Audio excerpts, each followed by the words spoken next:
Marco，咁啊睇樓睇得多，想唔想睇啲藝術品嘅樓啊？ Butterfly 呢個咧就會係咧 West Bank 咧一個最新落成喺downtown入邊咧豪宅中嘅豪宅，錢堆砌出嚟嘅設計品、藝術品啊！完全係啊！因為咧睇相睇得多佢嘅 amenities 咧，佢嘅泳池咧一個超靚嘅設計嚟嘅。係啊，骷髏骨頭又有 ambient lighting，係啊，跟住一個 full size 嘅 gym 會所啦，全部 techno gym 嘅一個 equipment。今日咧揀唔到個超海景，咁啊但係咧有個7樓嘅一個入門級嘅單位啦。我哋到嚟呢度啦，見到佢個玄關位啦。咁啊首先講一講佢先，個大門嗱呢隻正啊，又係兩邊開得到嘅。係啊，比較厚啲嘅門添啊。通常咧成日見到 condo 嘅門咧都係推入嚟噶嘛，但係依隻咧因為咧佢出邊有個 exit 位啦，所以你可以推開，同埋有晒燈咁樣㗎。係啊，同埋你可以見到勁厚咯呢啲門。咁啊佢擺咗嗰啲media 嘅 closet 喺度啦。咁啊而家都好多時都係擺啲telex box 喺度啦。跟住一路推進，咁啊見到真係多空間㗎嚇。咁樣呢個咧就係個洗衣乾衣機啦。嚇咁洗衣乾衣機就係用咗 Miele 嘅牌子嘅，係啦。跟住咧就係一個又係衣帽間嚟嘅，好多櫃，好多㗎，直情係成個都 full height 嚟㗎。咁啊跟住咧我哋後邊呢度啦，咁就係一個所謂嘅 den 嚟㗎啦。咁你 den 有咩感覺？好有 artistic 嘅設計啦，因為始終地啦，呢啲butterfly 咧係賣 design 啦，所以咧佢就用咗一個咧落地玻璃感覺嘅，同埋如果譬如話你做嘢啦，想有私隱啲嘅話，其實咧你只要撳一個掣，所有嘅簾咧都係咧自動咧直接咧係可以落晒俾你嘅。但係如果你話咧要靚啲嘅話，變成咧一間房嘅話咧，你都可以咧擺一張床，可以攞嚟擺嘢嘅。但係咧可能你朝頭早咧殘眼就會嗰啲咯。其實如果咧中意咧暗瞓覺嘅話，呢間房其實唔錯嘅，因為咧其實咧呢度全部簾咧拉齊晒咧已經係 black out 㗎啦。敗筆在可能咧佢藝術成分咧太高啦，全部都係玻璃。但係如果你係想擺張床嘅話咧，基本上咧你可以擺張 day bed 啊，或者咧細細啲嘅床咧，小朋友房嘅都可以嘅。咁啊一路打過嚟呢度咧就係個飯廳、客廳同埋個廚房咯。呢邊嘅設計嘅話咧就少少白少少，因為始終 design 感覺比較多啦。望落去咧就比較好似咧一個 art gallery 咁樣嘅，加上咧因為butterfly 嘅設計咧，佢啲窗咧就比較特別少少，好似啲鑽石形咁嘅。你望落去咧係 zigzag 咁樣望去，所以咧感覺上咧真係好似咧係喺一個 art piece 嘅入邊。成間屋咧就用晒咧 Miele 嘅 appliances 嚟嘅。你揾到啲咩 Danny？喂，我揾到咧，因為最近咧我睇 Netflix 咧嗰條友咧係徒手爬上去，咁啊，我覺得呢一個咧可以俾我練得到，我第時有一日咧可以爬。有冇申請爬上去？我爬杜拜。好 Khalifa。支持你。係啊，嗱一樣㗎嘛，咁樣啫嘛。我教佢隻手好大隻。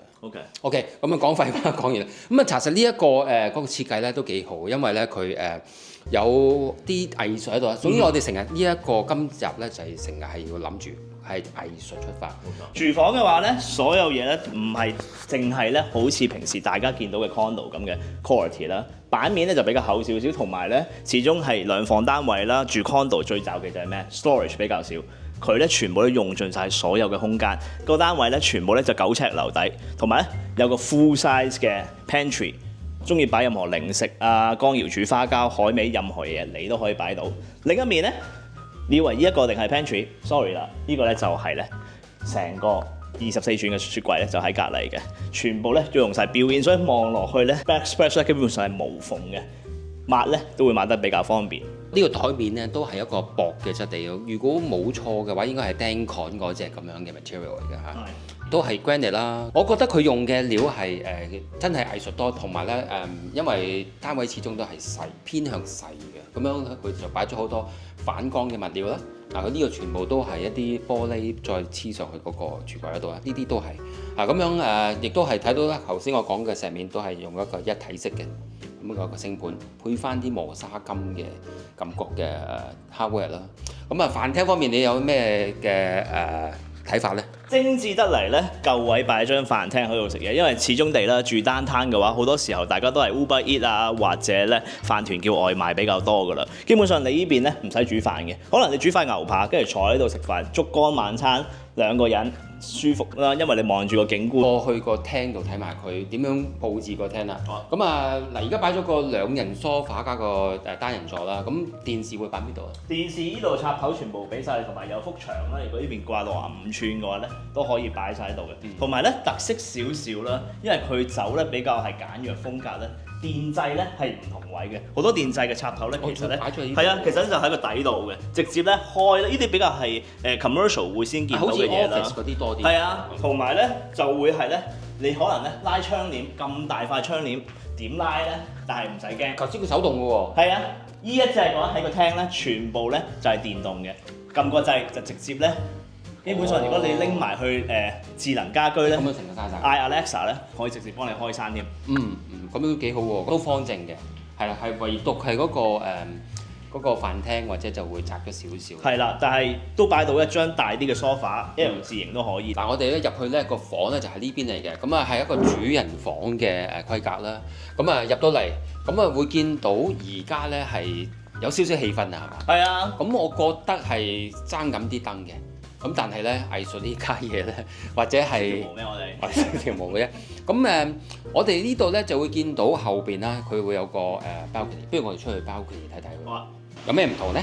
佢嘅地板咧，其實咧就鋪咗咧 tile 嚟嘅，咁抹咧就會比較容易抹啲啦。跟住其實咧，佢埲牆咧又唔係淨係咧一塊玻璃面咁悶嘅，佢有少少 artistic 嘅設計。我真係睇唔到睇唔到對面嗰度。係啊。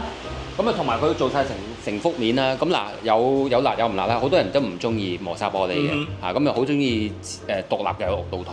咁但係亦都係因為迎合佢嘅設計。當然，佢設計佢好圓滑，好靚。係啦，因為你可以其實個私隱度比較高啲，因為咧佢都遮住咗咧一大塊，下邊咧就望唔到你。但係咧景觀上開揚到咧好天嘅話咧，其實可以遠望咧可以望到 English Bay 嗰邊嘅。嗱，呢一個單位咧7樓啊，咁啊好多時咧買親呢一隻豪宅咧上到嗰啲咧就係另外一個世界嚟㗎啦。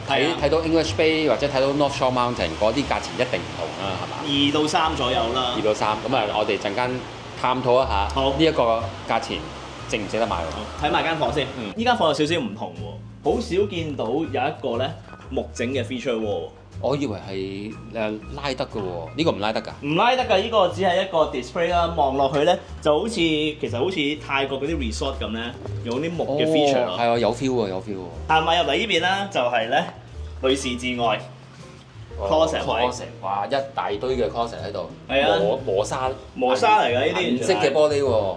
開埋嘅話，其實咧就有埋塊鏡。嗱，咁我哋過去個洗手間度睇下先啊。豪宅級數，全部你見到嘅牆咧，除咗頂之外咧，全部鋪晒大嘅 tile 雲石。唔係大嘅，即係講緊好大喎，由呢度開始去到呢度喎。係啊，同埋佢其實咧地下嗰隻咧，同埋牆身咧就用咗唔同嘅，一隻就 glossy， 一隻就 matte， 同埋咧佢都係 book match 晒咧，所有紋咧係一塊大個嘅。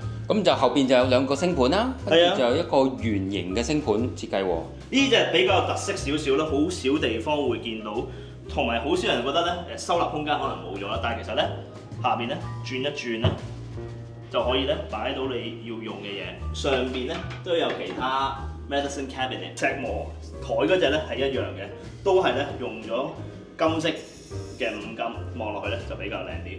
好靚喎，真係要用藝術嚟睇佢喎嚇。係啊，呢隻就好似好似喺 Fairmont 咁樣咯，即係 Pacific Rim 嘅酒店咁嘅級數嘅樣，同埋佢都會有埋地熱嘅喺呢度。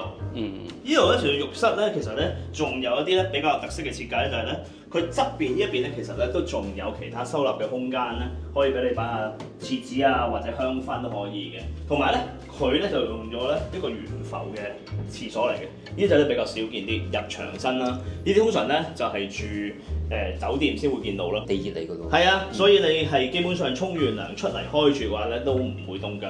我見到嗰個花灑池好靚喎。個浴室其實都算偏大嘅，如果要浸浴嘅話，成個人咧都可以浸晒㗎。我睇完啦，咁啊有咩感覺咧？好有藝術嘅成分，好似畢加索啲畫咁。咁都係啊！嗱，你睇下呢個 lift 嘅大堂，咁啊有通風嘅一個走廊啦、設計啦，仲要係 curve 埋嚟嘅喎。係啊。咁啊呢度睇到咩㗎？下邊會所嗰個 open area。OK 嘅，個層層都唔同喎，應該就係。繼續連貫性上去，一大一細，一大一細咁樣上去。大堂方面啦，講佢啦，橫掂而家喺度，咁啊都幾型仔喎，好似嗰啲咧升級 future 嘅嗰個元素喺度係嘛？係少少好似 Star Wars 嗰啲感覺下啦，因為佢都用翻啲反光嘅玻璃面嚟投射。嗱，一路行一路講啊。咁樣嗱，你睇完之後覺得呢個1000尺兩房一廁，咁開緊而家係129.9萬啦。咁你覺得抵唔抵咧？睇下你係買咩嘅人啦。咁如果話中意單攤嘅新屋嘅1200蚊尺，其實係單攤喺依家呢個 moment 入邊都算係偏中等價錢。 Good point，good point。咁仲要係設計師啦，講親都有人識啦。買呢啲咁嘅 condo，咁有咩嘢可以比較咧？而家喺呢個 moment 嘅話落成咗嘅話啦，就有喺 Robson 街 Landmark on Robson 啦，仲有 Barak 2啦。Barak 2就嚟落成啦。咁之後嘅話，如果你計埋未來嘅話咧，15、15、18、18呢兩個盤，但係如果係要最新嘅話，就係 Butterfly 呢一邊。咁呢一個 downtown 嘅位置，你覺得如何啊？好方便，以前其實住附近，因為你樓下咧已經係有 YMC 啦。如果你要多啲活動嘅地方咧，隔離都有 daycare 添。咁如果你中意 Cineplex 睇戲，隔離咧有埋呢個 Scotiabank Theatre。喺嗰度。係啊，其實如果你話行去 Robson 嗰邊啊，食飯啊 Burnie 嘅話，基本上你因為我哋而家真正嘅位置就喺個 Nelson 同埋嗰條叫做 Barak 咁就 Wall Centre 喺前頭啦。係啊，高下巴算係 Yaletown 位置啦，正中大旺嘅 Yaletown 邊咯，但係又未去到 West End 嘅。呢兩個 block 都會將來都會有啲 super tall 嘅 tower 喺度。係啦，之後其實咧隔離嘅話咧，呢度全部都松齡咧，大概咧都係60層高嘅，所以咧都會變成一個 new development 嘅 area 裏邊就會。咁好似頭先你同我講呢一度好似話打造個 Billionaires Row。係啊，好似喺 New York 咁57街 Billionaires Row。咁其實唔知大家有冇發覺以前咧Concord 咧已經買咗咧成坡嗰個西㗎啦，所以咧未來咧會多啲咧樓宇發展咧就會咧好多人咧會搬喺呢個頭嘅。咁係啊 Central Park 嗰個喺 New York 嗰度一個好成功嘅例子啦。咁好細嘅地皮都可以起一個好高嘅樓喺度。冇錯。個全部都係個10 mil 20 mil。完全係嚇。同一層有咩比較咧？有另外一個兩房單位嚟嘅，咁嗰個咧叫價咧就會比較高少少。望嘅咧其實有少少唔同，因為咧我哋依邊咧就係望翻去啦西北面嘅，而另外嗰一個咧就會望翻去東南面。但係視乎咧中意望咩？但係嗰個平少少嘅。嗰個會平少少，係啦。咁但係就係呢有少少唔同啦。嗱，頭先我講啦，呢個係一房加釘啦，當假兩房啦。咁一房價錢方面，好似我見到 under 1 mil 都有咯。under 1 mil 都有嘅，所以睇下大家想要大啲啊，定係細啲 affordable 少少嘅。我又講啦，即係有啲我哋觀眾好有味，佢唔講嘅啫。咁如果係要再上啲玩2房3房嗰啲入門級係點樣咧？更上一層樓嘅話，如果咧想要景觀再大啲嘅單位嘅話咧，望到海景 English Bay 嗰邊咧，大概2到3都有選擇嘅。咁有一個2房2廁嘅，咁嗰個咧去到3點幾秒。係啊。咁就望晒海景啦。冇錯。咁個廳個間隔當然啦，全部都係唔同啦，係嘛？係啊，講埋嗰個會所啦，咁你會所你覺得佢有乜嘢嘅亮點啊？中意佢有呢個50尺嘅 lap pool 啦，好少地方有一個咁長嘅 lap pool 俾你，大部分都係淨係得25嘅啫。會所同埋嗰個 facility 都適中，唔係太多，係真係亮點就係佢嗰個 pool。冇錯，因為真係實在太過靚啦。係啊，咁入嚟嗰個5星級嘅接待嗰個 lobby 啦，咁非常之好啦嚇。咁管理費方面，咁而家1000尺㗎幾多錢呢？而家1000尺大概800零蚊，未去到900蚊嘅。OK， 咁樣真係算係一個新嘅building 嚟講咧，係 OK 嘅。真係有興趣嘅話咧，就同我哋聯絡啦。咁呢一個盤咧就係邊個咧？係 Emran 嘅。係啦，咁樣多謝佢提出一個盤俾我哋去做個 review 啦。咁如果新嚟觀眾未做咧 ，YouTube 咧下邊咧紅色有個訂閱掣，撳咗佢，開埋鐘仔，免費嘅。第時我哋有咩新片咧，YouTube 話俾你聽啦。咁我係溫哥華地產經紀 Danny，我係 Marco，下次再見，拜拜。